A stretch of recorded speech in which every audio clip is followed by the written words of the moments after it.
Pope Francis compares Helena Dalli's Happy Christmas guidelines to Nazi dictatorship. A coalition of NGOs makes a last gasp appeal for changes to the cannabis reform law. And Carmara and Galizia family joins forces with 2 MEPs urging EU not to fund gas pipeline. All this and more on Lovin Daily.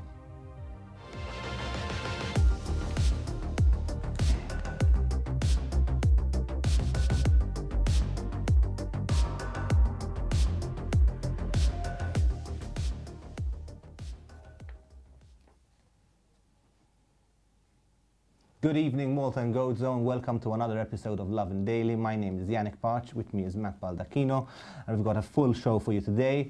We're going to jump right to it. Matt, what's the first story? Sure, big one today. Pope Francis has compared Helena Dalli's Happy Christmas guidelines to a Nazi dictatorship, so pause for effect. European Commissioner Helena Dalli's controversial guidelines for inclusive language, which suggested that EU staff should avoid using Happy Christmas when in the company of non-Christians in favour of, more inclusive language, has come under fire. Speaking to journalists, the Pope compared the document, which has since been withdrawn as anachronistic, drawing comparisons with, Nazi Germany, which in and of itself is, ironic, but, that's my hot take. Yannick, what's your view? Obviously, I see no real problem with guidelines. I'm a bit torn because I'm very skeptical of and uncomfortable with being told what I can and cannot say. To me, saying happy holidays instead of happy Christmas if someone isn't a practicing Christian just comes natural. So in a sense, I get the point of the guidelines. I see nothing wrong with them as long as they are just guidelines. I would have an issue if people are being reprimanded for saying this or that. But as far as I'm concerned, it's a storm in the teacup. No, for sure. I mean, I can hardly imagine people being fined for saying happy Christmas. I think it's more about remembering that Europe is not the same as it was before. We have, in fact, people of different denominations that celebrate different holidays, and it would be nice to move beyond the Eurocentric ideals that we have both in this country and as a union, no one's going to burn down your Christmas tree, although given the state of most Christmas trees out there, we might want to consider that. Do you want to take the next story away? Yes, on to our next story. So a coalition of NGOs has petitioned Parliament to amend a bill that will legalise the recreational use of cannabis, while also accusing the government of ignoring the advice of medical professionals and other stakeholders. So as you're aware, Parliament is in the final stages of approving a cannabis reform bill that will, among other things, legalise the possession of cannabis, allow people to grow cannabis at home. We've had, it's while the reform has been welcomed by many, there have been several NGOs from a broad cross-section of society that have raised concerns about it. And in fact, today, we had a whole group of NGOs, including Caritas, the Malta Employers Association, psychiatrists. There was a whole bunch. If you can check them out on the website. They're basically calling for a couple of five amendments to be made to the bill, including, increasing the minimum age for people to consume it from 18 to 25, doubling fines for people caught smoking cannabis in public, banning cannabis clubs from within 1 kilometer of any school, and perhaps one of the stranger ones, banning individuals from being able to grow cannabis if they live close to a school. Now, while I can understand, wanting the age to go up to 25, after all, there is evidence showing that, the drug does impact mental development, and we all know up until the age of 24, more or less, the brain is still developing. So I can get some of the concerns. I really don't understand this obsession or issue with the cultivation, though. As many people who grow cannabis will tell you, it's not a matter of just cutting a leaf from a tree and smoking it. There's a curing process involved. So I really can't understand why this obsession with where the plant is grown, and a couple of other things that have been mentioned over the course of this debate. That being said, it seems that the bill is going to go ahead. Probably the vote is going to be held next week, after which it will be a signature away from becoming law. Thoughts? Yeah. Well, first of all, there were a number of signatories, right, for this, appeal for the changes to the cannabis reform law. organizations from the Richmond Foundation to the Malta Association for Social Workers to MAM to the Malta Union for Nurses and Midwives to the Malta Association for Psychiatrists, which further underlines the point that you were making from medical concerns about marijuana, the brain, and development.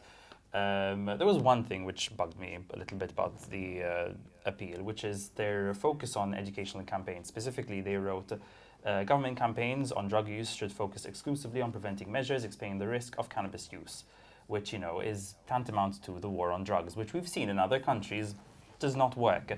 And drawing parallels to other educational campaigns in the country, like sex education, we've seen what the effects of such a limiting and non-nuanced approach to the drug and the issue can take. Like, we need to consider the fact that this is a multifaceted issue, it's a multifaceted topic, and having such a limited worldview on the issue of cannabis use, cannabis legalization and its applications to medicine, I think is more damaging than, moving full steam ahead with the war on drugs. So, well, it's the same thing, so, yeah. Anyway, third story. The Kawana-Galizia family has joined forces with 2 MEPs urging the EU not to fund a gas pipeline. A bit of background. The gas pipeline in question, the Melita pipeline, connects Sicily and the EU.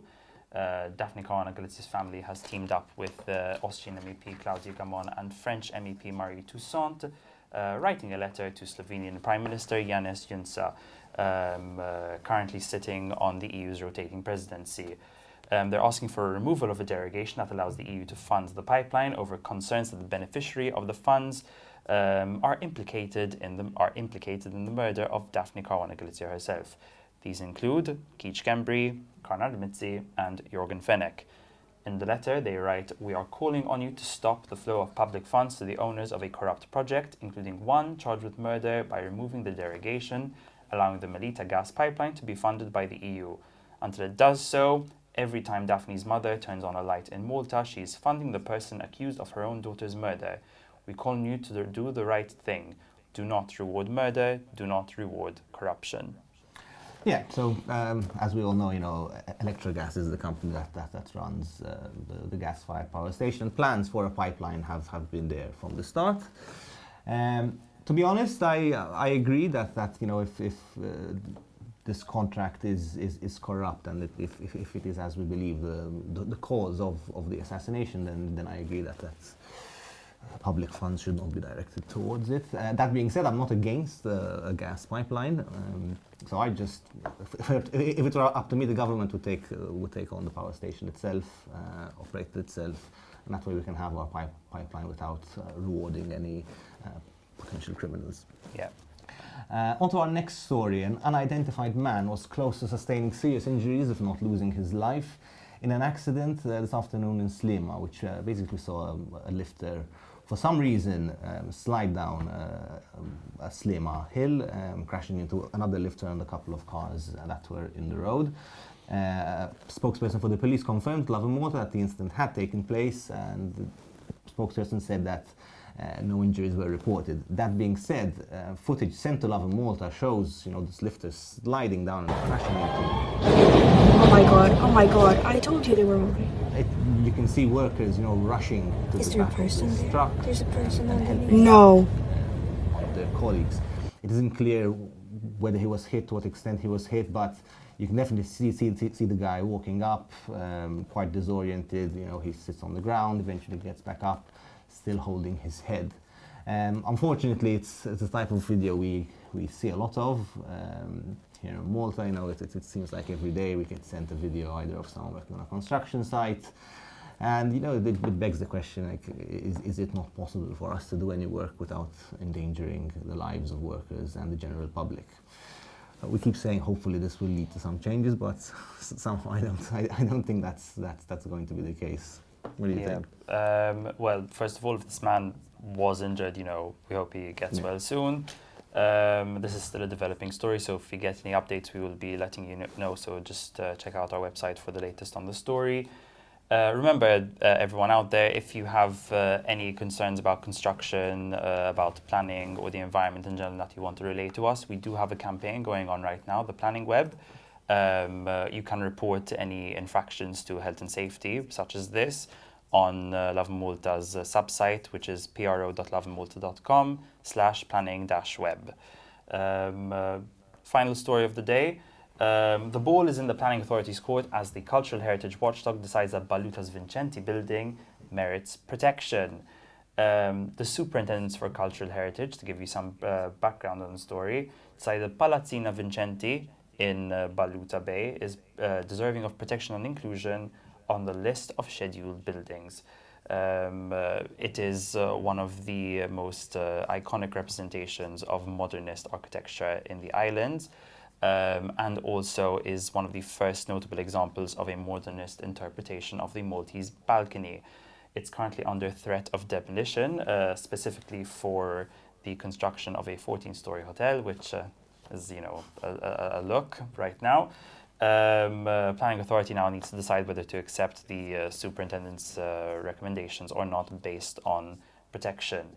When questioned, Environment Minister Aaron Farrugia said in Parliament yesterday that the Planning Authority's Executive Council was considering the request. And in a Facebook post, the architect Edward Said, who first submitted the request for the building to be scheduled, has urged the public to submit representation to the Planning Authority by the 10th of December. What do you think? His post struck me. He kind of explains how it's one of the rare occasions where an architect is also the client, and he's building something for himself. So he just basically describes the building, which I mean many of us have looked at. You walk past, you think, oh, this, but the way it's described and its significance just gets you thinking. Like how could we possibly just demolish it, especially when considering that what we're building instead is yet another hotel. In fact, there was an appeal, if I'm not mistaken, a couple of weeks ago by the Chamber of Commerce that said that no more hotels and accommodation establishments should be allowed, given that we aren't at full capacity at the moment. So to me, it's a no-brainer. I think we have ample hotels and not many examples of such architecture. So let's hope that the Planning Authority does agree to scheduling the building. So that's it from us. Before we go, a quick reminder that Lovin Millet is still ongoing. Many people have sent us in gifts, but we still need many more. You can create one of 7 boxes and we'll be donating them to one of 5 charities who are doing a lot of good work around the island. You can drop off the boxes at Lovin Malta's offices or at any Atlas Insurance outlet by the 17th of December. Don't forget to tag us on social media, and a special shout out to our transport partners for this campaign ride. Thank you very much for following. Have an evening full of lovin'.